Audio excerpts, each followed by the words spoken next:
चलिए दोस्तों, आज मई माह के करंट अफेयर्स को करते हैं। तो चलिए इस सीरीज का आज पहला क्वेश्चन की तरफ बढ़ते हैं। पहला क्वेश्चन कह रहा है कि हाल ही में भारत और पाकिस्तान के बीच हुए तनाव में निम्न में से किस तिथि को सीज फायर की घोषणा की गई? ऑप्शन ए 7 मई, ऑप्शन बी 8 मई, ऑप्शन सी 9 मई या ऑप्शन डी 10 मई। दोस्तों, जैसा कि आप लोग जानते हैं, इसका सही आंसर ऑप्शन डी है। 10 मई को जो है भारत और पाकिस्तान के बीच हाल ही में जो तनाव हुआ था, इसके अंतर्गत सीज फायर की घोषणा 10 मई को की गई थी। यदि इस संबंध में 2-3 डेट की यदि बात करें तो काफ़ी ज़्यादा इम्पोर्टेंट हो जाता है। वो डेट कौन सा है? तो पहला डेट है 6 से 7 मई। 6 से 7 मई, जैसा कि आप लोग जानते हैं कि 6 से 7 मई को क्या हुआ था? ऑपरेशन सिंदूर आयोजित किया गया था, ठीक है। और उसके बाद 7 से 8 मई क्या होता है? 7 से 8 मई जो है पाकिस्तान द्वारा जो है इस पर जो है जवाबी हमला किया जाता है फिर से भारत के ऊपर। और फिर से 8 मई के सुबह को यदि बात करें तो 8 मई के मॉर्निंग को बात करें तो भारत का पलटवार होता है। क्या होता है? भारत का पलटवार होता है। 6 से 7 मई ऑपरेशन सिंदूर, 7 से 8 मई पाकिस्तान द्वारा जो है जवाबी हमला होता है, और 8 मई को भारत द्वारा जो है, ये 8 मई के सुबह को होता है भारत का पलटवार, ठीक है। तो इस तरह से ये इन महत्वपूर्ण फैक्ट्स को भी याद करने की कोशिश करेंगे। यदि ऑपरेशन सिंदूर के बारे में विशेष जानकारी चाहिए तो इसी यूट्यूब चैनल पर जो है सुपर 30 करंट अफेयर्स नाम से हमने सीरीज चलाया था। उसमें जो है मई माह के सीरीज में आपको जो है ऑपरेशन सिंदूर से संबंधित विशेष जानकारी मिल जाएगी, तो उन्हें भी आप लोग ज़रूर देखिएगा। चलिए अगले प्रश्न की तरफ बढ़ते हैं। अगला प्रश्न कह रहा है कि हाल ही में भारत की ओर से पाकिस्तान द्वारा आतंकवाद के पालन पोषण का पर्दाफाश करने तथा भारत के ऑपरेशन सिंदूर की जानकारी देने के लिए 32 देशों का दौरा हेतु जिम्मेदारी कितने सर्वदलीय प्रतिनिधिमंडलों को सौंपा गया है? यहाँ सौंपा गया है ऑप्शन ए 5 प्रतिनिधिमंडल, ऑप्शन बी 6 प्रतिनिधिमंडल, ऑप्शन सी 7 या ऑप्शन डी 8। दोस्तों, जैसा कि आप लोग जानते हैं, इसका सही आंसर होगा ऑप्शन सी 7 प्रतिनिधिमंडलों को सौंपा गया है इस तरह की जिम्मेदारी। इससे संबंधित विशेष फैक्ट को चलिए अगले स्लाइड के माध्यम से देखते हैं। यदि इस प्रतिनिधिमंडल की बात करें जो 7 सदस्यीय था, ये कितने सदस्य था? 7। इसमें कुल 58 संसद सदस्य थे। कितने? 58 संसद सदस्य थे, जिसमें ये टोटल प्रतिनिधिमंडल कितने सदस्य का था? तो कितने सदस्य का था? तो ये 58 संसद सदस्य का था। लेकिन यदि कितने प्रतिनिधिमंडल टोटल गए तो 7 प्रतिनिधिमंडल गए हैं, ठीक है, जिनमें 4 का नेतृत्व जो कर रहा था वो सत्ता पक्ष के सांसदों को दिया गया है और 3 का नेतृत्व जो है विपक्षी सांसदों को दिया गया है। तो फिर से एक बार इन फैक्टों को रिपीट कर लिया जाए कि ये जो थे 7 प्रतिनिधिमंडल भेजा गया है, और 7 प्रतिनिधिमंडल में कितने संसद सदस्य हैं? तो 58 संसद सदस्य हैं, जिनमें 4 का नेतृत्व सत्ता पक्ष के सांसदों को दिया गया है और 3 का नेतृत्व जो है विपक्षी सांसदों को सौंपा गया है, ठीक है। तो चलिए अगले प्रश्न की तरफ बढ़ते हैं। अगला प्रश्न कह रहा है कि हाल ही में इसरो का कौन सा 101वां मिशन प्रक्षेपित किया गया जो असफल रहा? Option A NVS-02, option B EOS-09, option C Proba 3 या option D SpaDeX mission होगा। यहाँ पे एक्स छूट गया है, स्पेस डेक्स मिशन। दोस्तों, इसका सही आंसर है ऑप्शन बी EOS-09, ठीक है। यदि बात करें EOS-09 को किस रॉकेट के माध्यम से प्रक्षेपित किया गया था, तो वो किससे किया गया था? PSLV C-61 से प्रक्षेपित किया गया था, और ये असफल रहा EOS-09 मिशन, ठीक है। यदि NVS-02 की बात करें तो यह इसरो का 100वां मिशन है। कौन सा मिशन है? इसरो का 100वां मिशन है NVS-02, और इसको जो प्रक्षेपित किया गया था वह किस रॉकेट से? तो इसको प्रक्षेपित किया गया था GSLV F-15 से। किससे? GSLV F-15 से। जबकि 101वां मिशन जो है वह EOS-09 था, जिसको PSLV C-61 के जरिए लॉन्च किया गया था, और 100वां मिशन जो था वह कौन था? वह था NVS-02, जिसको GSLV F-15 रॉकेट के माध्यम से लॉन्च किया गया था, ठीक है। चलिए अगले प्रश्न की तरफ बढ़ते हैं। अगला प्रश्न कह रहा है कि निम्नलिखित कथनों पर विचार करें और सही सुमेलित को पहचानें, अर्थात कौन सा कथन जो है सुमेलित है, ठीक है, उनकी पहचान करना है। ऑप्शन एक में कह रहा है कि खेलो India winter games Jammu Kashmir व गुलमर्ग में आयोजित हुई है। ऑप्शन दूसरा कह रहा है कि खेलो इंडिया पैरा गेम्स नई दिल्ली में आयोजित हुई है। ऑप्शन तीसरा कह रहा है खेलो इंडिया यूथ गेम्स बिहार में आयोजित हुई है। और ऑप्शन 4 कह रहा है कि खेलो इंडिया बीच गेम्स दीव में आयोजित हुए हैं। दोस्तों इन चारों में से चूज करना कि कौन सा स्टेटमेंट सही है। तो जैसा कि आप लोग जानते हैं ये चारों के चारों स्टेटमेंट सही है, ठीक है। तो इस तरह से इसका सही आंसर क्या हो जाएगा, ऑप्शन डी अर्थात सभी। चलिए अगले प्रश्न की तरफ बढ़ते हैं। अगला प्रश्न कह रहा है कि सर्वोच्च न्यायालय द्वारा हाल ही में सुनाए गए फैसले के अंतर्गत निम्न में से किनके द्वारा दिए गए फैसलों की भारत में कोई कानूनी मान्यता नहीं है तथा इनके द्वारा सुनाए गए फैसला या आदेश किसी पर बाध्यकारी नहीं है। ऑप्शन ए काजी, ऑप्शन बी काजियात, ऑप्शन सी सरई कोर्ट या ऑप्शन डी उपयुक्त में से सभी। दोस्तों हाल ही में जो सर्वोच्च न्यायालय द्वारा फैसला सुनाया गया है उसके अंतर्गत कहा गया कि काजी, काजियात या सरई कोर्ट अर्थात इन तीनों के द्वारा किसी भी प्रकार के सुनाए गए फैसले को जो है भारत में कोई कानूनी मान्यता नहीं है, ठीक है, या और इनका आदेश जो होता है वह किसी पर बाध्यकारी नहीं होगा। तो इस तरह से इसका सही आंसर हो जाएगा ऑप्शन डी तीनों का, ठीक है। चलिए अगले प्रश्न की तरफ बढ़ते हैं। अगला प्रश्न करा कि हाल ही में नौसेना में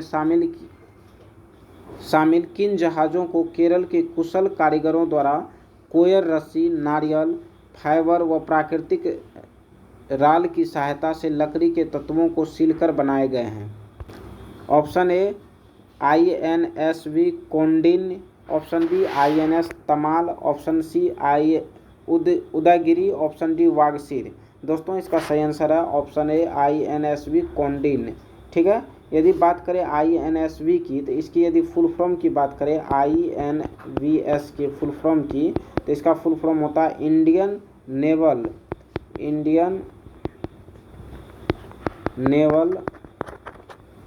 सेलिंग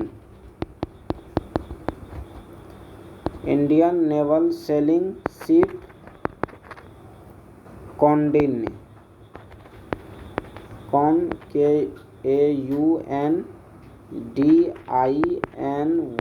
होता है, ठीक है।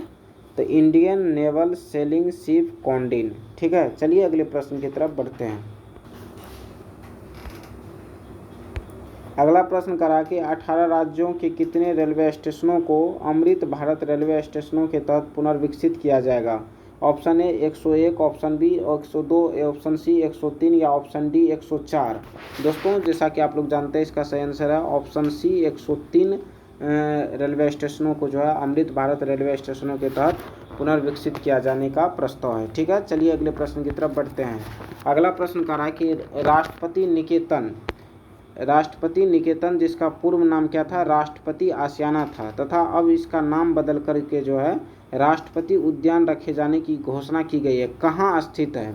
Option A New Delhi, option B Uttarakhand, option C Himachal Pradesh या ऑप्शन डी गुजरात। दोस्तों इसका सही आंसर है ऑप्शन बी उत्तराखंड। चलिए अगले प्रश्न की तरफ बढ़ते हैं। अगला प्रश्न कह रहा है कि हाल ही में न्यायिक सेवा परीक्षण के लिए कम से कम कितने वर्ष की वकालत का अनुभव अनिवार्य कर दिया गया है। ऑप्शन ए 2 वर्ष, ऑप्शन बी 3 वर्ष, ऑप्शन सी 4 वर्ष या ऑप्शन डी 5 वर्ष। दोस्तों इसका सही आंसर है ऑप्शन बी 3 वर्ष अनिवार्य कर दिया गया है, ठीक है। चलिए अगले प्रश्न की तरफ बढ़ते हैं। अगला प्रश्न कह रहा है कि हाल ही में कितने विदेशी विश्वविद्यालयों को भारत में कैंपस स्थापित करने के लिए आशय पत्र जारी किए गए हैं। Option A 3, option B 4, option B C 5 या ऑप्शन डी 6। दोस्तों इसका सही आंसर है ऑप्शन सी 5 विश्वविद्यालयों को जो है भारत में कैंपस स्थापित करने के लिए आशय पत्र जारी किए गए हैं, जिनमें से कुछ का नाम अग्रलिखित है जिसको हम नेक्स्ट स्लाइड के माध्यम से देखने की कोशिश करते हैं। चलिए यदि 3 की जो है नाम पता है, जैसे कि वोलोंगोंग यूनिवर्सिटी जो है ऑस्ट्रेलिया की है, यह गांधीनगर की गिफ्ट सिटी में खुलेगा। उसके बाद डिकिन यूनिवर्सिटी जो कि ऑस्ट्रेलिया के हैं, ये भी गांधीनगर की गिफ्ट सिटी में ही खुलेगा। और साउथहैम्पटन यूनिवर्सिटी जो कि यूके की है अर्थात ब्रिटेन का है, ये गुरुग्राम स्थित परिसर में अपना कैंपस स्थापित करेगा, ठीक है। चलिए अगले प्रश्न की तरफ बढ़ते हैं। अगला प्रश्न कह रहा है निम्नलिखित में से असत्य कथन को चुनें, अर्थात गलत कथन की पहचान करना है। ऑप्शन ए में कह रहा है कि मुख्यमंत्री कृषक समृद्धि योजना का प्रस्ताव उत्तर प्रदेश सरकार द्वारा जारी किया गया। ऑप्शन बी कह रहा है कि उत्तर प्रदेश में चौथा अंतर्राष्ट्रीय क्रिकेट स्टेडियम लखनऊ में बनेगा, या ऑप्शन सी का रहा है कि 3 वर्ष की सज़ा के चलते भाजपा विधायक कंवर लाल मीणा जो कि अंता सीट की है की सदस्यता समाप्त हो गई है। ऑप्शन डी, बिहार के नए मुख्य निर्वाचन अधिकारी विनोद सिंह गुंजियाल को चुना गया है। दोस्तों यदि हमको यहाँ पे क्या कर रहा है, असत कथन की पहचान करना है, तो यहाँ पे देखते हैं कि मुख्यमंत्री कृषक समृद्धि योजना का प्रस्ताव जो है उत्तर प्रदेश सरकार द्वारा किया गया है, बिल्कुल सही स्टेटमेंट है। जबकि दूसरा स्टेटमेंट कर रहा है कि उत्तर प्रदेश में चौथा अंतर्राष्ट्रीय क्रिकेट स्टेडियम लखनऊ में नहीं बल्कि ये कहाँ बनेगा, ये बनेगा गोरखपुर में। लखनऊ में नहीं बल्कि ये चौथा अंतर्राष्ट्रीय क्रिकेट स्टेडियम जो उत्तर प्रदेश में बनेगा वो गोरखपुर में बनेगा। तो चूंकि ये गलत स्टेटमेंट का पहचान करना था, इसलिए हमारा सही आंसर क्या हो जाएगा, ऑप्शन बी। तीसरा स्टेटमेंट जो है 3 वर्ष की सजा के चलते भाजपा विधायक कंवर लाल मीणा अंता सीट की सदस्यता समाप्त हो गई है, ये बिल्कुल स्टेटमेंट सही है। ठीक है, बिल्कुल स्टेटमेंट सही है, तो इन फैक्ट को याद रखना है। इसके अलावा नेक्स्ट जो स्टेटमेंट करा है कि बिहार के नए मुख्य निर्वाचन अधिकारी किसको नियुक्त किया गया है, तो ये क्या गया है, विनोद सिंह गुंजियाल को। ठीक है, तो ये इंपॉर्टेंट फैक्ट है, इनको भी याद रखना है। चलिए अगले प्रश्न की तरफ बढ़ते हैं। अगला प्रश्न कह रहा है कि हाल ही में बिहार जैव ईंधन उत्पादन संवर्धन संशोधन नीति 2025 का अनुमोदन किया है, इसके अंतर्गत वित्तीय स्वीकृति प्राप्त करने की सीमा बढ़ाकर कब तक कर दी गई है। ऑप्शन ए 31 मार्च 2027 तक, ऑप्शन बी 31 मार्च 2028 तक, ऑप्शन सी 31 मार्च 2029 तक, या ऑप्शन डी 31 मार्च 2030 तक। दोस्तों इसका सही आंसर है ऑप्शन बी 31 मार्च 2028 तक इसको बढ़ा करके कर दिया गया है। चलिए बिहार जैव ईंधन उत्पादन संवर्धन संशोधन नीति 2025 के बारे में कुछ महत्वपूर्ण फैक्ट्स को जानते हैं नेक्स्ट स्लाइड के माध्यम से। यदि इस बिहार जैव ईंधन उत्पादन संवर्धन नीति की 2025 की बात करें तो इसको जो है हाल ही में 25 अप्रैल 2025 को बिहार जैव ईंधन उत्पादन संवर्धन नीति 2025 को राज्य मंत्रिपरिषद द्वारा अनुमोदित किया गया। इसका उद्देश्य क्या है, तो इसका उद्देश्य है निजी निवेश को प्रोत्साहित करना और राज्य के नवीकरणीय ऊर्जा उत्पादन में तेजी लाना है। ठीक है, यदि बात करें इसके अंतर्गत की नई घोषणा के तहत क्या हुआ है, तो सिंगल विंडो क्लियरेंस पोर्टल के माध्यम से संपीड़ित बायोगैस CBG इकाइयों के लिए चरण 1 मंजूरी की सीमा जो है बढ़ा करके कितना कर दिया है, 31 मार्च 2027 तक बढ़ा दी गई है। यानी कि सिंगल विंडो क्लियरेंस पोर्टल के लिए जो है समय सीमा को बढ़ा करके कितना कर दिया गया है, 31 मार्च 2027 तक बढ़ा दिया गया है।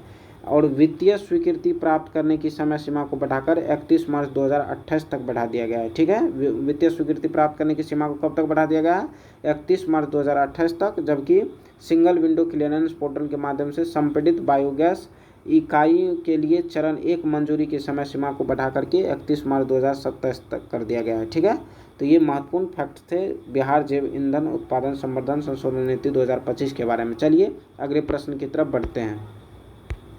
अगला प्रश्न कह रहा है कि किस राज्य द्वारा वैश्विक क्षमता केंद्र नीति 2024 को मंजूरी दी गई है, जिसका उद्देश्य राज्य को भारत का अगला वैश्विक सेवा केंद्र बनाने के साथ साथ अगले 4 वर्षों में $1 ट्रिलियन की अर्थव्यवस्था बनाना है। Option A Uttar Pradesh, option B Bihar, option C Madhya Pradesh, या ऑप्शन डी राजस्थान। दोस्तों इसका सही आंसर है ऑप्शन ए उत्तर प्रदेश द्वारा इस प्रकार की व्यवस्था की गई है। ठीक है, चलिए अगले प्रश्न की तरफ बढ़ते हैं। अगला प्रश्न कह रहा है कि हाल ही में कहाँ गंगा एक्सप्रेसवे पर भारतीय वायुसेना ने पहला सफल रात्रिकालीन युद्ध अभ्यास संपन्न किया। ऑप्शन ए बिहार का JP पथ, ऑप्शन बी उत्तर प्रदेश के Shahjahanpur, option C upper Ganga canal expressway, option D उपयुक्त में से कोई नहीं। दोस्तों इसका सही आंसर है ऑप्शन बी उत्तर प्रदेश के शाहजहांपुर में जो है इस प्रकार के युद्ध अभ्यास रात्रि में जो है संपन्न किए गए। ठीक है, चलिए अगले प्रश्न की तरफ बढ़ते हैं। अगला प्रश्न करा कि हाल ही में किस राज्य की मंत्रिमंडल ने बाघ अभयारण्यों के बफर क्षेत्रों की विकास हेतु मंजूरी दी है। Option A Bihar, option B Karnataka, option C Madhya Pradesh, या ऑप्शन डी तमिलनाडु। दोस्तों जैसा कि आप लोग जानते हैं इसका सही आंसर ऑप्शन सी मध्य प्रदेश है। ये जो है टोटल जो है बाघ अभयारण्य के बफर क्षेत्र की जो विकास होगा वह कितने बाघ अभयारण्य के लिए किया जाएगा, तो 9 बाघ अभयारण्य के लिए किया जाएगा। कितने, 9 बाघ अभयारण्य के लिए। ठीक है, चलिए अगले प्रश्न की तरफ बढ़ते हैं। अगला प्रश्न कह रहा है कि हाल ही में ऑस्ट्रेलियाई आम चुनाव में एंथनी एल्बनीज ने किस पार्टी से चुनाव जीतकर पुनः PM बने हैं। कौन बने हैं PM? एंथनी एल्बनीज ने दोबारा बने हैं। ऑप्शन ए लिबरल पार्टी से, ऑप्शन बी लेबर पार्टी से, ऑप्शन सी कंजर्वेटिव पार्टी से, या ऑप्शन डी उपर्युक्त में से कोई नहीं। दोस्तों इसका सही आंसर है ऑप्शन बी लेबर पार्टी से ये चुनाव जीते हैं। यदि लिबरल पार्टी की बात करें तो हाल ही में कनाडा में जो है, कनाडा में लिबरल पार्टी से ही सरकार बना है। किसका? कनाडा में जो बना है लिबरल पार्टी से बना है। और कौन बने वहाँ के पीएम? मार्क कार्नी बने हैं। कौन बने हैं? मार्क कार्नी कनाडा में जो है पीएम बने हैं, जो कि लिबरल पार्टी से हैं। वहीं यदि पीएम की बात आई गई तो त्रिनाद और टोबैगो की पीएम जो बने हैं, त्रिनिदाद और टोबैगो, त्रिनिदाद और टोबैगो का पीएम जो बने हैं, कौन पीएम बने हैं? कमला प्रसाद विशेषर। कौन बने हैं? कमला प्रसाद विशेषर दूसरी अवधि के लिए पीएम बन गए हैं। किसने, कितनी अवधि के लिए? दूसरी बार बने हैं कमला प्रसाद विशेषर। त्रिनाद और टोबैगो के प्रधानमंत्री के रूप में शपथ लिए हैं। ठीक है, चलिए अगले प्रश्न की तरफ बढ़ते हैं। अगला प्रश्न की यदि बात करें तो हाल ही में रिपोर्टर्स सेंस फ्रंटियर्स जो कि फ्रांस द्वारा जारी किया जाता है, कहता है इस रिपोर्ट के अनुसार जारी विश्व प्रेस स्वतंत्रता सूचकांक 2025 में भारत का रैंक क्या है? ऑप्शन ए 141वां, ऑप्शन बी 151वां, ऑप्शन सी 159वां, 161वां। दोस्तों जैसा कि आप लोग इसका आंसर जानते हैं, ऑप्शन बी 151वां होगा। यदि फर्स्ट रैंक की बात करें, फर्स्ट रैंक पर कौन है? तो ये नॉर्वे है। कौन है? फर्स्ट रैंक पर जो है विश्व प्रेस स्वतंत्रता सूचकांक में नॉर्वे है। और सेकेंड रैंक पे यदि बात करें, सेकेंड रैंक पे कौन है? तो एस्टोनिया है। कौन है? एस्टोनिया है। ठीक है, और भारत का रैंक क्या है? 151वां है। ठीक है, चलिए अगले प्रश्न की तरफ बढ़ते हैं। इसको कौन जारी करता है? तो रिपोर्टर्स सेंस फ्रंटियर्स। कहाँ की कंपनी है, कहाँ की ये संस्था है? तो ये फ्रांस की संस्था है। ठीक है, चलिए अगले प्रश्न की तरफ बढ़ते हैं। अगला प्रश्न कह रहा है कि भारत के संदर्भ में 2025 में आर्थिक वृद्धि के पूर्वानुमान में संयुक्त राष्ट्र द्वारा अपनी रिपोर्ट में कटौती कर कितना कर दिया गया है? ऑप्शन ए 6.6%, ऑप्शन बी 6.5%, या ऑप्शन सी 6.4%, या ऑप्शन डी 6.3%। दोस्तों इसका सही आंसर है ऑप्शन डी 6.3% कटौती कर दिया गया। पहले कितना अनुमान था? पहले अनुमानित था जो है 6.6%, उसको घटा करके 6.3% कर दिया। कौन किया है? तो ये क्या है? संयुक्त राष्ट्र। ठीक है, चलिए अगले प्रश्न की तरफ बढ़ते हैं। अगला प्रश्न कह रहा है कि हाल ही में वर्ष 2024-25 में देश में प्रमुख खनिजों का रिकॉर्ड उत्पादन दर्ज किया गया। इसमें लो एस का उत्पादन कितना रहा? Option A 189 million ton, option B 289 million ton, option C 279 million ton, या ऑप्शन डी 190 मिलियन टन। दोस्तों जैसा कि आप लोग जानते हैं इसका सही आंसर है ऑप्शन बी 289 मिलियन टन। यदि बात करें 2023-24 की तुलना में, 2023-24 की तुलना में यदि बात करें तो यह 4.3% की वृद्धि इसमें दर्ज किया गया है। किसमें? तो लो एस के उत्पादन में 2023-24 की तुलना में कितने परसेंट की वृद्धि दर्ज की गई है? 4.3% की वृद्धि दर्ज की गई है। 24-25 में कितना उत्पादन हुआ है? तो ये हुआ है 289 मिलियन टन। ठीक है, चलिए इससे संबंधित कुछ महत्वपूर्ण फैक्ट्स जो हाल ही में रिपोर्ट जारी किया गया है उसके अंतर्गत देख लेते हैं नेक्स्ट स्लाइड के माध्यम से। ठीक है, यदि बात करें मैग्नीज उत्पादन की, तो मैग्नीज का टोटल उत्पादन जो 2024-25 में हुआ है वह 3.8 जो है मिलियन टन हुआ है। कितना हुआ है? 3.8 मिलियन। यदि बात करें 2023-24 की तुलना में तो 11.8% की वृद्धि मैग्नीज के उत्पादन में 2024-25 में देखने को मिला। ठीक है, यदि बॉक्साइट की बात करें तो बॉक्साइट का कुल उत्पादन 2024-25 में कितना हुआ? 24.7 मिलियन टन हुआ। यदि 2023-24 की तुलना में बात करें तो यह 2.9% की वृद्धि दर्ज किया गया है। किसमें? बॉक्साइट में। यदि भारत की स्थिति विभिन्न खनिज के उत्पादन में देखें तो एल्युमिनियम के उत्पादन में जो है भारत का रैंक जो है वैश्विक स्तर पर दूसरा रैंक है। कितना रैंक है? एल्युमिनियम के उत्पादन में दूसरा रैंक है। यदि लो एस के उत्पादन में यदि बात करें तो वैश्विक स्तर पर चौथा स्थान है भारत का। वहीं यदि बात करें रिफाइंड कॉपर के उत्पादन में विश्व के शीर्ष 10 उत्पादकों में शामिल है कौन? भारत।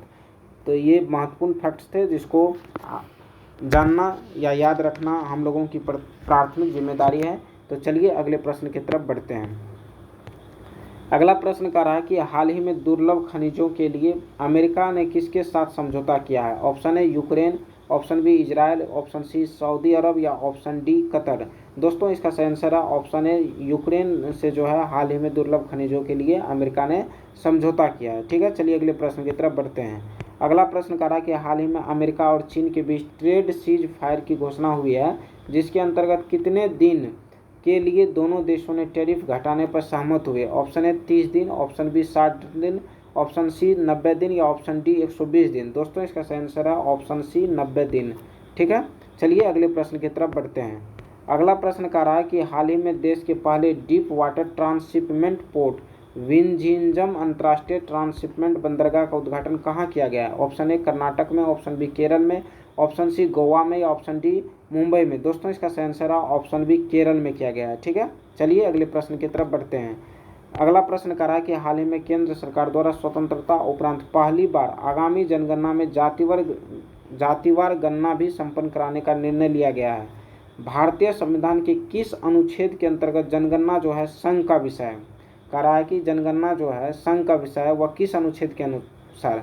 ऑप्शन ए 244 के अनुसार, ऑप्शन बी 245, ऑप्शन सी 246 या ऑप्शन डी 247। दोस्तों जैसा कि आप लोग जानते हैं इसका सही आंसर होगा अनुच्छेद 246 के अंतर्गत यह संघ सूची का विषय है। ठीक है, चलिए नेक्स्ट प्रश्न की तरफ बढ़ते हैं। अगला प्रश्न कह रहा है कि हाल ही में जारी रक्षा मंत्रालय की रिपोर्ट के अनुसार रक्षा उत्पादकों का निर्यात एक दशक में कितना गुना हुआ है या कितना गुना बढ़ा है। ठीक है, ऑप्शन ए 30 गुना, ऑप्शन बी 32 गुना, ऑप्शन सी 34 गुना या ऑप्शन डी 36 गुना। दोस्तों इसका सही आंसर है ऑप्शन सी 34 गुना बढ़ा है। ठीक है, चलिए अगले प्रश्न की तरफ बढ़ते हैं। अगला प्रश्न कह रहा है कि हाल ही में किस योजना का 10 वर्ष पूर्ण हो चुका है। ऑप्शन ए प्रधानमंत्री जीवन ज्योति बीमा योजना, ऑप्शन बी प्रधानमंत्री सुरक्षा बीमा योजना, ऑप्शन सी अटल पेंशन योजना, ऑप्शन डी उपयुक्त में से सभी। दोस्तों इसका सही आंसर है ऑप्शन डी उपयुक्त में से सभी का जो है, अर्थात प्रधानमंत्री जीवन ज्योति बीमा योजना, प्रधानमंत्री सुरक्षा बीमा योजना और अटल पेंशन योजना, इन तीनों का 10 वर्ष पूर्ण हो चुका है। इन योजनाओं के बारे में विस्तृत जानकारी चलिए अगले स्लाइड के माध्यम से देखते हैं। यदि बात करें प्रधानमंत्री जीवन ज्योति बीमा योजना की, तो इसमें जो है प्रीमियम दर पर जो है 2 रुपया प्रतिदिन प्रीमियम दर जो है इसमें प्रधानमंत्री जीवन ज्योति बीमा योजना में वह 2 रुपया प्रतिदिन है। ठीक है, और प्रीमियम की राशि जो है कितना है 2 लाख रुपया है। योग्यता की बात करें प्रधानमंत्री जीवन ज्योति बीमा योजना में का लाभ उठाने के लिए योग्यता क्या होना चाहिए, तो 18 से 50 वर्ष की आयु होना चाहिए और सालाना प्रीमियम की चुकता राशि जो है वह 436 रुपया है। ठीक है, यदि बात करें प्रधानमंत्री सुरक्षा बीमा योजना की, तो इसमें योग्यता जो रखा गया है तो वह 18 से 70 वर्ष रखा गया है। कितना रखा गया, 18 से 70 वर्ष रखा गया है। और मृत्यु की स्थिति में इसमें जो है बीमा कवर 2 लाख रुपया प्रदान किया जाएगा। ठीक है, और प्रधानमंत्री सुरक्षा बीमा योजना के अंतर्गत जो है विकलांगता के मामले में यह विकलांगता क्षति पर निर्भर करता है। ठीक है, वहीं अटल पेंशन योजना के बारे में बात करें तो इसमें जो है आयु सीमा जो रखा गया है वह 18 से 40 वर्ष, परंतु आयकर दाता नहीं होना चाहिए। इन बातों का ध्यान रखना है कि अटल पेंशन योजना जो है इसकी योग्यता क्या है, अर्थात आयु क्या होना चाहिए, मिनिमम 18 वर्ष और मैक्सिमम 40 वर्ष, लेकिन वो व्यक्ति आयकर दाता नहीं होना चाहिए। ठीक है, और इसका जो है प्रशासित कौन करता है, तो पेंशन फंड नियामक और विकास प्राधिकरण द्वारा ये प्रशासित होता है अटल पेंशन योजना। ठीक है, और इसमें महत्वपूर्ण फैक्ट्स है कि निर्धारित योगदान जो होता है मासिक या तिमाही या अर्धवार्षिक आधार पर होता है। उन्हें 60 वर्ष की आयु प्राप्त करने तक करना होता है। चाहे आप मासिक कर सकते हैं, तिमाही भी कर सकते हैं या अर्धवार्षिक आधार पर 60 वर्ष जब तक आपकी आयु नहीं होगा तब तक आपको करना होगा।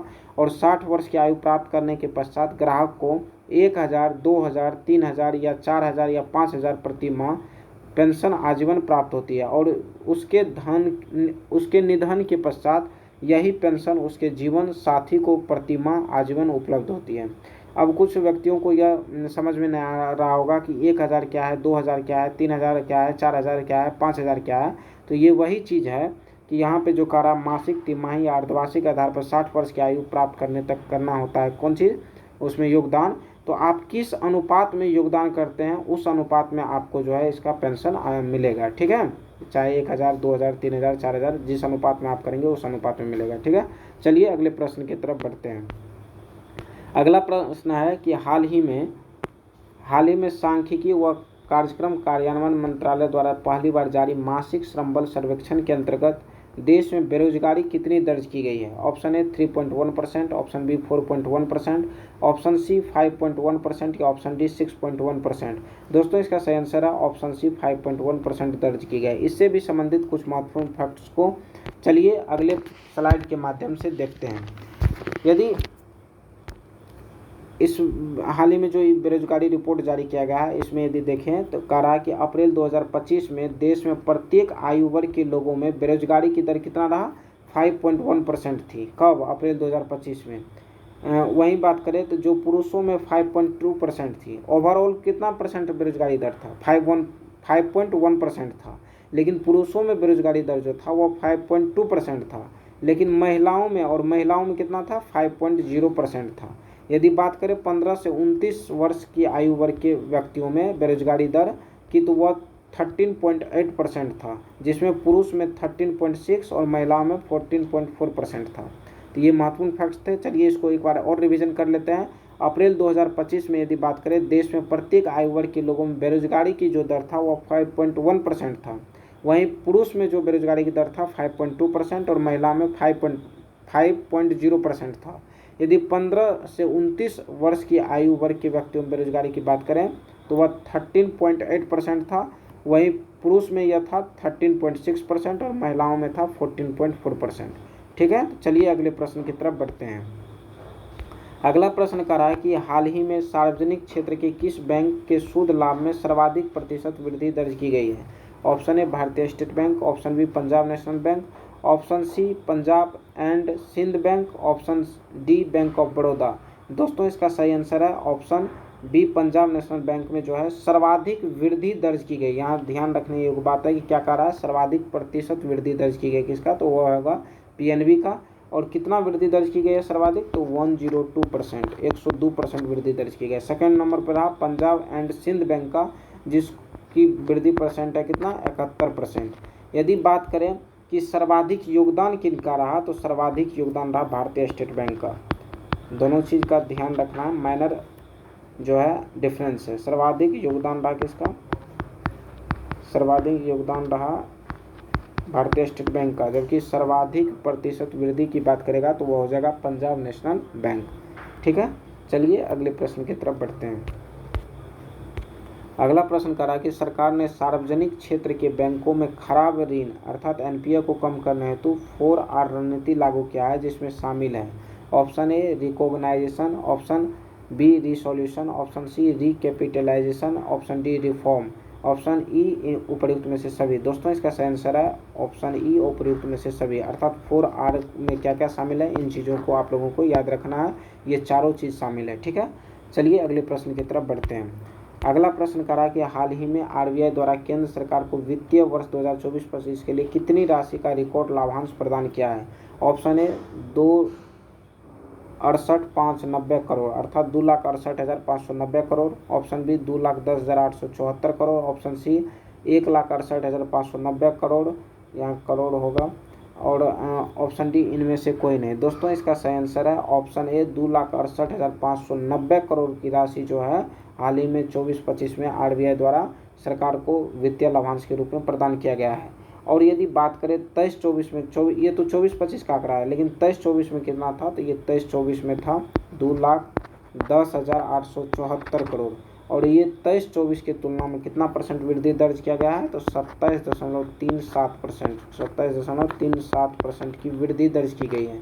किसमें? 24-25 में। ठीक है, तो इन फैक्ट को याद रखना है। चलिए अगले प्रश्न की तरफ बढ़ते हैं।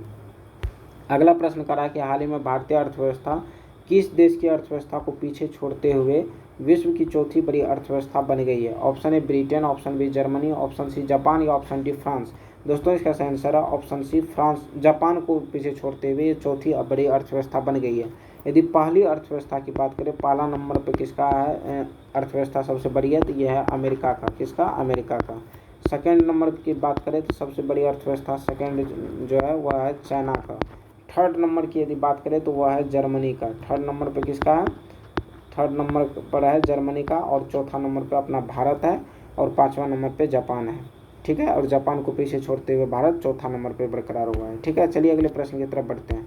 अगला प्रश्न करा कि हाल ही में जारी सर्वेक्षण रिपोर्ट के अनुसार वर्ष 2017 से 21 की अवधि के लिए जन्म के समय जीवन प्रत्याशा कितनी बताई गई है? ऑप्शन ए 70 वर्ष, ऑप्शन बी 69.8 वर्ष, ऑप्शन सी 65 वर्ष, ऑप्शन डी 64.8 वर्ष। दोस्तों इसका सही आंसर है ऑप्शन बी 69.8 वर्ष। यदि बात करें 70 वर्ष जो था वह कितना था? 2016 से 20 की अवधि में था 70 वर्ष, लेकिन 17 से 21 की अवधि में कितना हो गया? 59.8 वर्ष। कितना की कमी दर्ज की गई है? तो इसके कंपैरिजन में 0.2 वर्ष की कमी दर्ज की गई है। ठीक है, यदि 0.2 वर्ष की कमी दर्ज की गई है। चलिए इससे संबंधित कुछ महत्वपूर्ण फैक्ट्स को जानते हैं अगले स्लाइड के माध्यम से। यदि बात करें इस 69.8 वर्ष जो जीवन प्रत्याशा बताया गया है, इसमें मेल का जीवन प्रत्याशा कितना बताया गया है? ये 68.2 वर्ष बताया गया है, जबकि फीमेल का जीवन प्रत्याशा कितना बताया गया है? 71.6 वर्ष बताया गया है। ठीक है, चलिए अगले प्रश्न की तरफ बढ़ते हैं। अगला प्रश्न इसी से संबंधित कुछ और महत्वपूर्ण फैक्ट्स है जिसको चलिए देखते हैं। कह रहा है कि 2016 से 20 की तुलना में 2017-21 में शहरी क्षेत्रों में जन्म के समय जीवन प्रत्याशा में 0.3 वर्ष की गिरावट दर्ज की गई है, तो वहीं ग्रामीण क्षेत्रों में 0.1% की गिरावट दर्ज की गई है। शहरी क्षेत्रों में कितना? 2016 से 20 की तुलना में 17-21 में शहरी क्षेत्रों में जन्म के समय जीवन प्रत्याशा में कितना गिरावट दर्ज की गई है? तो 0.3 वर्ष की गिरावट दर्ज की है, जबकि ग्रामीण क्षेत्रों में 0.1 वर्ष की गिरावट दर्ज की गई है। ठीक है, जन्म के समय यदि जीवन प्रत्याशा सर्वाधिक कहाँ है इसकी बात करें तो ये पुरुषों में जन्म के समय जीवन प्रत्याशा सर्वाधिक है कहाँ पे? दिल्ली में 73 वर्ष है।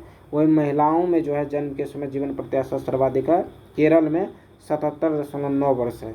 वहीं यदि बात करें जन्म के समय जीवन प्रत्याशा सबसे कम कहाँ है? तो मेन और वीमेन दोनों में, तो छत्तीसगढ़ में है। ठीक है, यदि शिशु मृत्यु दर की बात करें तो प्रति 1000 जीवित जन्मों पर जो है शिशु मृत्यु दर निकाला जाता है, जो कि 2014 में था कितना? 26 था शिशु मृत्यु दर, और ये 19 में कितना हो गया है?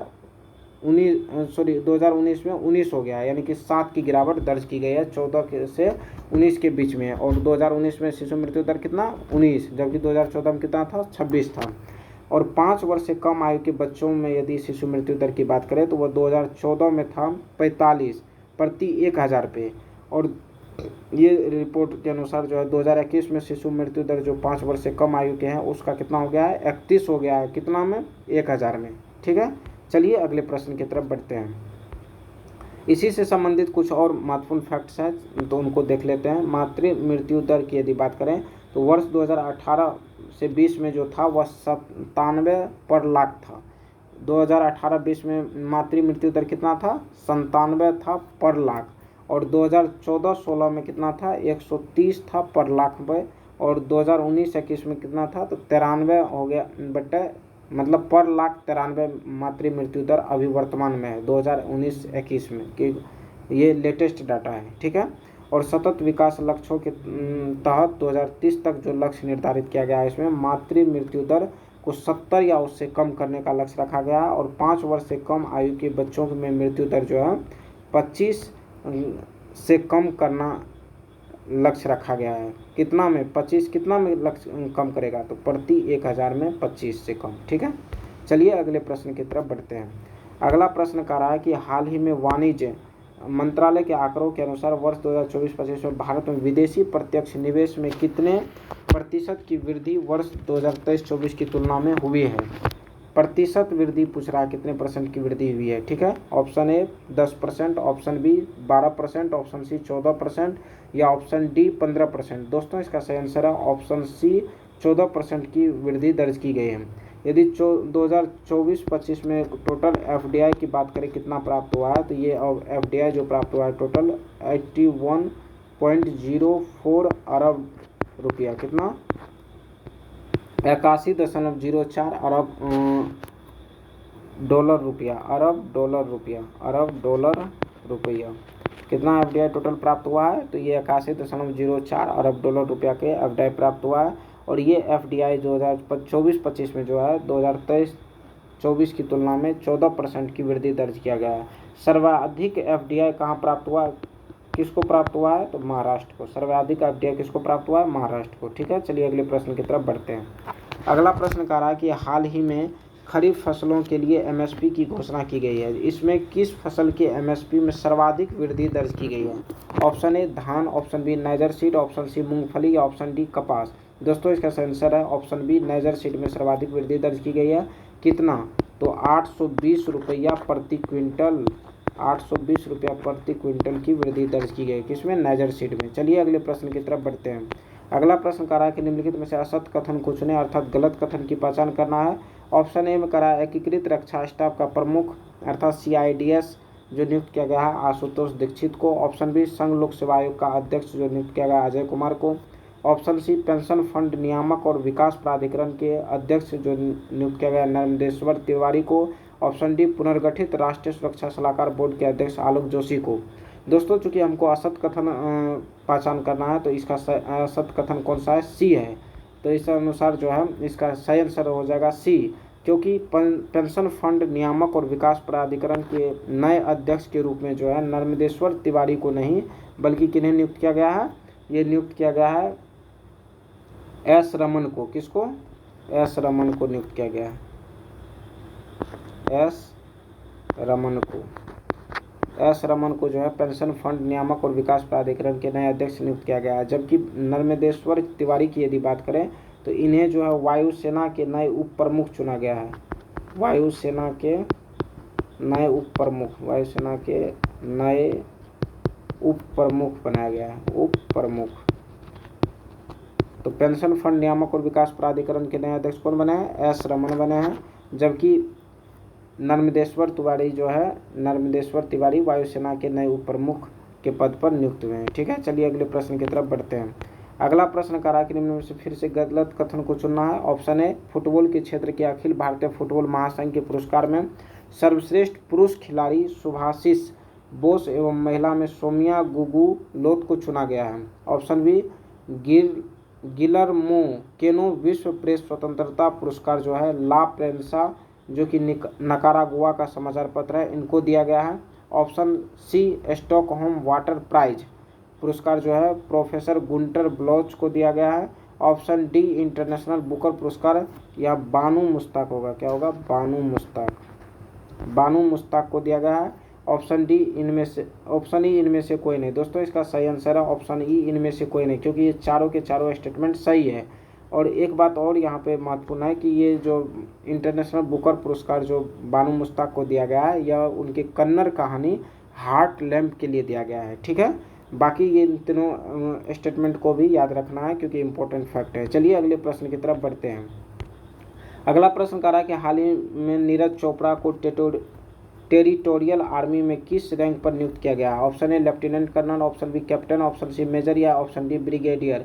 दोस्तों इसका सही आंसर है ऑप्शन ए लेफ्टिनेंट कर्नल के पद पर इन्हें नियुक्त किया गया है। चलिए अगले प्रश्न की तरफ बढ़ते हैं। अगला प्रश्न कह रहा है कि हाल ही में कांस फिल्म महोत्सव 2025 के अंतर्गत सर्वश्रेष्ठ फिल्म का पुरस्कार जो कि पाल्म डी ओर होता है, कांस फिल्म महोत्सव में सर्वश्रेष्ठ फिल्म का जो पुरस्कार होता है उसका क्या नाम है? पाल्म डी ओर। कहता किस फिल्म के निर्देशक को उनकी फिल्म अन सिंपल एक्सीडेंट के लिए दिया गया है?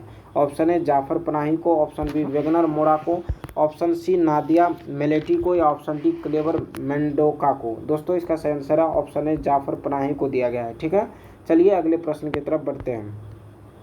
अगला प्रश्न दिन से संबंधित है कि किस दिन को कौन सा दिवस मनाया जाता है और उसमें गलत कथन का चयन करना है। 23 सितंबर को आयुर्वेद दिवस मनाने की घोषणा।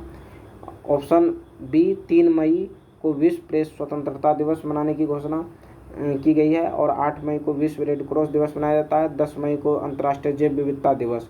दोस्तों इसका सही आंसर ये जो है तीनों जो है सही मिला क्या हुआ है। ठीक है, जबकि ये ऑप्शन चौथा जो है ये गलत है, क्योंकि 10 मई को जैसा कि आप लोग जानते हैं कि विश्व प्रवासी दिवस मनाया जाता है। क्या मनाया जाता है? विश्व प्रवासी दिवस। विश्व प्रवासी दिवस मनाया जाता है 10 मई को। और 22 मई की यदि बात करें तो ये 22 मई को अंतर्राष्ट्रीय जैव विविधता दिवस मनाया जाता है। तो अंतर्राष्ट्रीय जैव विविधता दिवस 22 मई को, जबकि 10 मई को विश्व प्रवासी दिवस मनाया जाता है। तो इस तरह से इसका आंसर ऑप्शन डी हो जाएगा, क्योंकि गलत कथन का चयन करा। और ये बहुत ज़्यादा इम्पोर्टेंट है क्योंकि 23 सितंबर को अब की बार पहली बार जो है ये 23 सितंबर को आयुर्वेद दिवस मनाने की घोषणा की गई है। ठीक है, चलिए अगले प्रश्न की तरफ बढ़ते हैं। अगला प्रश्न में कह रहा है कि निम्न पुस्तक एवं लेखकों में कौन सुमेलित नहीं है। गलत कथन की पहचान करना है। Option A our living constitution, Shashi Tharoor ji ने लिखा है।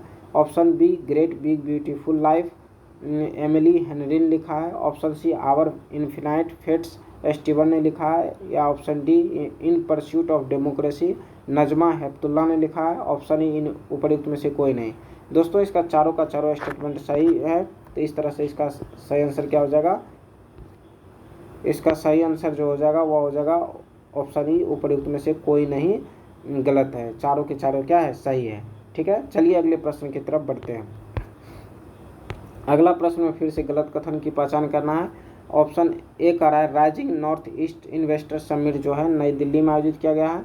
ऑप्शन बी वेव्स 2025 जो है मुंबई में आयोजित किया गया है।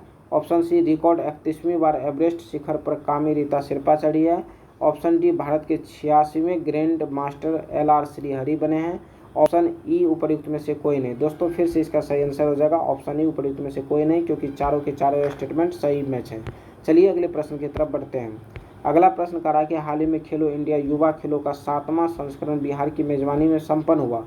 इस खेल में कौन लगातार तीसरी बार ओवरऑल चैंपियन बना है। ये इंपॉर्टेंट फैक्ट है कि जो भी बना है वो तीसरी बार बना है। तो ये डायरेक्ट बीपीएससी यहाँ से क्वेश्चन उठा लेता है कि कितनी बार चैंपियन बना है, तो ये तीसरी बार ओवरऑल चैंपियन बना है। ठीक है, तो चलिए देखते हैं इसका ऑप्शन कि कौन जीता है। Option A Haryana, option B Maharashtra, option C Punjab, option D Bihar.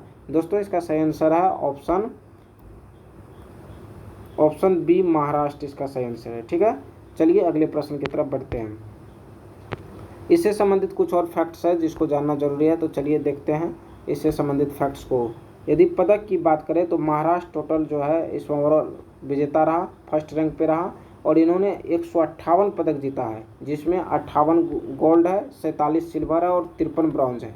पहले स्थान पर इसमें कौन रहा, महाराष्ट्र रहा, और इसने टोटल कितना पदक जीता है, 158 जीता है, जिसमें 58 को गोल्ड है, 47 अर्थात 47 सिल्वर है और 53 ब्रॉन्ज है। ठीक है, बिहार की यदि बात करें इस खेल में तो इसका पोजीशन जो रहा वो 15th रैंक रहा, और बिहार के द्वारा टोटल 36 पदक जीता गया, जिसमें 7 गोल्ड है, 11 सिल्वर है और 18 ब्रॉन्ज है। ठीक है, चलिए नेक्स्ट स्लाइड की तरफ बढ़ते हैं। इस खेल का यदि शुभंकर की बात करें, मस्कट क्या था, तो इसका मस्कट था गज सिम्हा अर्थात शेर प्लस हाथी। गज सिम्हा जो था वह शेर और हाथी दोनों को मिक्स करके बनाया गया था। यदि थीम की बात करें तो इसका थीम था खेल के रंग बिहार के संग, खेल के रंग बिहार के संग। चलिए अगले प्रश्न की तरफ बढ़ते हैं। अगला प्रश्न कह रहा है कि हाल ही में किसके द्वारा जो है विश्व का पहला व्यावसायिक पैमाने का ई मिथेनॉल संयंत्र शुरू किया गया है। Option A Mauritius, option B Kazakhstan, option C Denmark या ऑप्शन डी चीन। दोस्तों इसका सही आंसर है ऑप्शन सी, डेनमार्क के द्वारा जो है ई मिथेनॉल संयंत्र शुरू किया गया है, जो कि विश्व का पहला व्यावसायिक है। ठीक है, चलिए अगले प्रश्न की तरफ बढ़ते हैं। अगला प्रश्न कह रहा है कि हाल ही में कॉस्मोस 482 53 वर्षों की अंतरिक्ष परिक्रमा के बाद अंततः इसका मलबा भारतीय महासागर में गिरा है। यह क्या था या किसका यान था। ठीक है, ऑप्शन ए अमेरिकी अंतरिक्ष यान का, ऑप्शन बी सोवियत अंतरिक्ष यान का, ऑप्शन सी जापानी अंतरिक्ष यान का, या ऑप्शन डी चीनी अंतरिक्ष यान का। दोस्तों इसका सही आंसर जो है वह है ऑप्शन बी सोवियत अंतरिक्ष यान का यह यान था। कौन, कॉस्मोस 482। कॉस्मोस 482 जो था वह क्या था, तो ये सोवियत अंतरिक्ष यान का हिस्सा था। ठीक है, चलिए अगले प्रश्न की तरफ बढ़ते हैं। अगला प्रश्न कह रहा है कि हाल ही में किसके द्वारा ग्लोबल मीथेन ट्रैकर रिपोर्ट 2025 जारी की गई है। ऑप्शन ए अंतर्राष्ट्रीय ऊर्जा agency, option B international union for conservation of nature, option C world wide fund for nature, या ऑप्शन डी टाटा ऊर्जा शोध संस्थान। दोस्तों इसका सही आंसर है ऑप्शन ए अंतर्राष्ट्रीय ऊर्जा एजेंसी द्वारा ग्लोबल मीथेन ट्रैकर रिपोर्ट 2025 जारी की गई है। ठीक है, चलिए अगले प्रश्न की तरफ। हाल ही में कहाँ भारत ने अपने पहले 3 नैनोमीटर चीफ डिजाइन सेंटरों का उद्घाटन किया है। Option A Noida, option B Bengaluru, option C Noida और बेंगलुरु दोनों में, ऑप्शन डी नई दिल्ली में। दोस्तों इसका सही आंसर है ऑप्शन सी, नोएडा और बेंगलुरु दोनों जगह जो है भारत ने अपने पहले 3 नैनोमीटर चीफ डिजाइन सेंटरों का उद्घाटन किया है। ठीक है, और ये किस कंपनी द्वारा स्थापित किया जाएगा, तो ये रेनेसा कंपनी द्वारा, इसके द्वारा रेनेसा कंपनी द्वारा। ठीक है, चलिए अगले प्रश्न की तरफ बढ़ते हैं। अगला प्रश्न कह रहा है कि हाल ही में कहाँ चिप असेंबली और पैकेजिंग इकाई स्थापित करने के लिए HCL और फॉक्सकॉन के बीच साझेदारी हुई है। Option A Karnataka, option B Uttar Pradesh, option C Kerala या ऑप्शन डी गुजरात। दोस्तों इसका सही आंसर है ऑप्शन बी उत्तर प्रदेश में। ठीक है, चलिए अगले प्रश्न की तरफ बढ़ते हैं। अगला प्रश्न कह रहा है कि भारतीय और अंतरिक्ष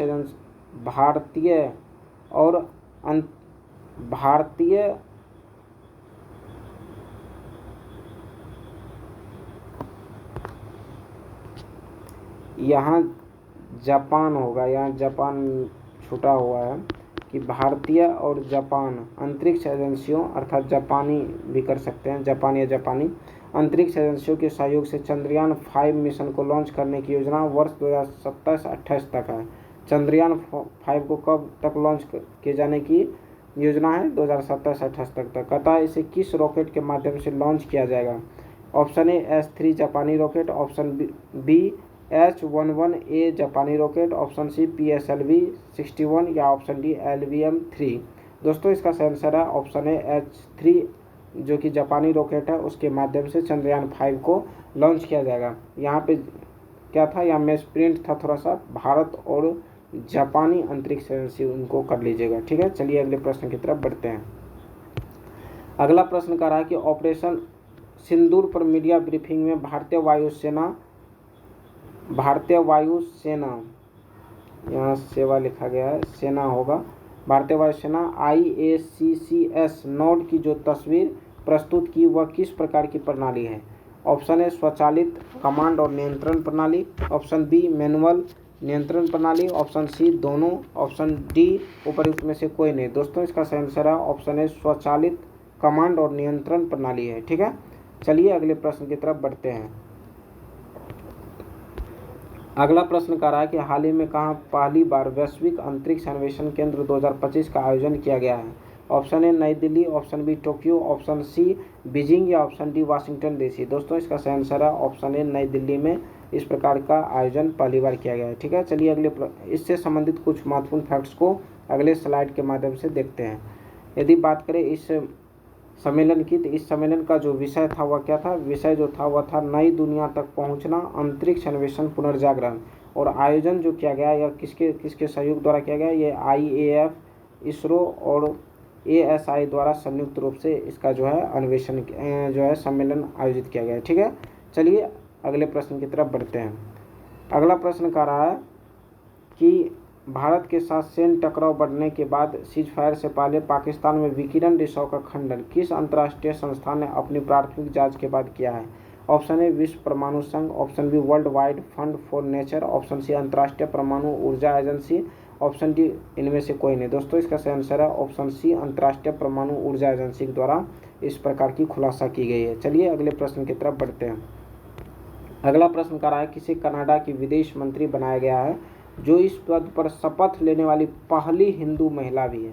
option A Marlin Joseph, option B Anita Anand, option C Leena Diab, option D उपर्युक्त में से कोई नहीं। दोस्तों इसका सही आंसर है ऑप्शन बी अनीता आनंद। ठीक है, चलिए अगले प्रश्न की तरफ बढ़ते हैं।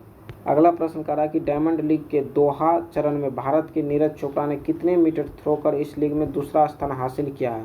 Option A 90.02 metre, option B 92.23 metre, option C 95, option D 91.25 metre. दोस्तों इसका सही आंसर है ऑप्शन ए 90.02 मीटर। ठीक है, चलिए अगले प्रश्न की तरफ बढ़ते हैं। अगला प्रश्न कह रहा है कि हाल ही में जारी विश्व खाद्य एवं कृषि संगठन की रिपोर्ट के अनुसार वर्ष 2024 में 53 देशों में अनुमानित कितने करोड़ लोग गंभीर खाद्य असुरक्षा से जूझ रहे हैं? ऑप्शन ए 29.5 करोड़ लोग, option B 27 crore, option C 39.5 crore या ऑप्शन डी उपर्युक्त में से कोई नहीं। दोस्तों इसका सही आंसर है ऑप्शन ए 29.5 करोड़ लोग जो है इस रिपोर्ट के अनुसार जो है 2024 में गंभीर खाद्य असुरक्षा से जूझ रहे हैं। ठीक है, चलिए अगले प्रश्न की तरफ बढ़ते हैं। अगला प्रश्न है कि हाल ही में जारी Kantar brands most valuable global brands 2025 report में दुनिया के शीर्ष 100 सबसे मूल्यवान ब्रांडों में 45वां स्थान किस भारतीय कंपनी को दिया गया है? ऑप्शन ए टाटा कंसल्टेंसी सर्विसेज TCS को, ऑप्शन बी इन्फोसिस को, ऑप्शन सी HCL टेक को या ऑप्शन डी इनमें से कोई नहीं। दोस्तों इसका सही आंसर जो है वह क्या है? वह है ऑप्शन ए टाटा कंसल्टेंसी सर्विसेज को दिया गया है। चलिए अगले प्रश्न की तरफ बढ़ते हैं। अगला प्रश्न कह रहा है कि इजराइल द्वारा गाजा में अब तक का सबसे बड़े ज़मीनी ऑपरेशन को क्या नाम दिया गया है? Option A operation Gideon's chariots, option B operation rising lion, option C Gaza अभियान, ऑप्शन डी एंतेबे छापा।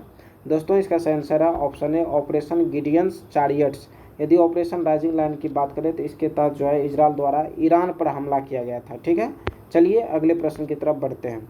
अगला प्रश्न कह रहा है कि a matter of choice people and possibilities in the age of AI शीर्षक से किसने मानव विकास रिपोर्ट जारी किया? पहली बात है कि मानव विकास रिपोर्ट जो है किस शीर्षक से जारी किया गया है, तो वह शीर्षक क्या है? A matter of choice people and possibilities in the age of AI. ठीक है, कहता है किसके द्वारा जारी किया गया? ऑप्शन ए संयुक्त राष्ट्र विकास कार्यक्रम द्वारा, ऑप्शन बी विश्व आर्थिक मंच द्वारा, ऑप्शन सी विश्व बैंक द्वारा, या ऑप्शन डी विश्व बौद्धिक संपदा संगठन द्वारा। दोस्तों इसका सही आंसर है ऑप्शन ए संयुक्त राष्ट्र विकास कार्यक्रम द्वारा जो है मानव विकास रिपोर्ट, और ये जो ऊपर लिखा गया शीर्षक है इस शीर्षक से जारी किया है। चलिए इससे संबंधित कुछ महत्वपूर्ण फैक्ट्स को जानते हैं। इससे संबंधित महत्वपूर्ण फैक्ट्स ये है कि ये 4 संकेतकों पर आधारित होता है मानव विकास रिपोर्ट। और इसमें पहला संकेतक है कि जन्म के समय जीवन प्रत्याशा, दूसरा है स्कूली शिक्षा के अपेक्षित वर्ष, ऑप्शन तीसरा जो है वह स्कूली शिक्षा के औसत वर्ष, और चौथा जो संकेत है वह प्रति व्यक्ति सकल राष्ट्रीय आय भी है। ठीक है, और इंडिया को जो है इसमें कितना रैंक मिला है? 130 रैंक मिला है। तो इस तरह से मैंने वो सारे प्रश्न कराने का कोशिश किया जो मई माह से बन सकते थे, और ये प्रतियोगिता दर्पण में जितना भी प्रश्न बन सकता था मई माह का, उन सभी का निचोड़ मैंने आप लोगों के समक्ष रखने का कोशिश किया। चलिए फिर मिलेंगे नेक्स्ट वीडियो के साथ। बहुत बहुत धन्यवाद।